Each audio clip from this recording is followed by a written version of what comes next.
తెలంగాణలోని ఏకైక సూర్య దేవాలయం సూర్యాపేట జిల్లాలోని జాజిరెడ్డిగూడెం మండలం తిమ్మాపురం గ్రామంలో కొలువైన ద్వాదశ ఆదిత్య అఖండ జ్యోతి స్వరూప సూర్యనారాయణ దేవాలయంలో రథసప్తమి సూర్య జయంతి పర్వదినాన్ని పురస్కరించుకుని భక్తులు పోటెత్తారు. ప్రాతకాలం 7:30 గంటలకు గర్భాలయంలోని మూల విరాట్ మూర్తులను సూర్యకిరణాలు తాకాయి. సూర్యకిరణాలు స్వామిని తాకడంతో భక్తులు పులకరించిపోయారు.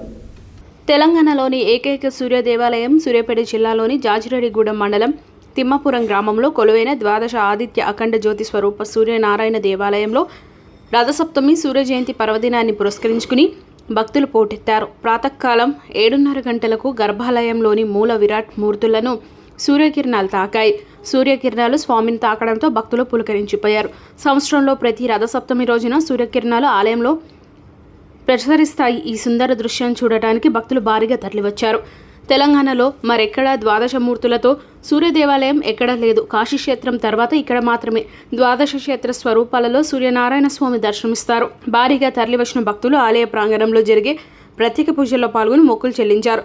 రథసప్తమి సందర్భంగా ఆలయంలో ప్రాతకాల అభిషేకం, సూర్యనారాయణ వ్రతం, సాయంత్రం ఉషా పద్మిని ఛాయ సమేత సూర్యనారాయణ స్వామి కళ్యాణం జరపనున్నారు ఆలయ నిర్వాహకులు.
Asyik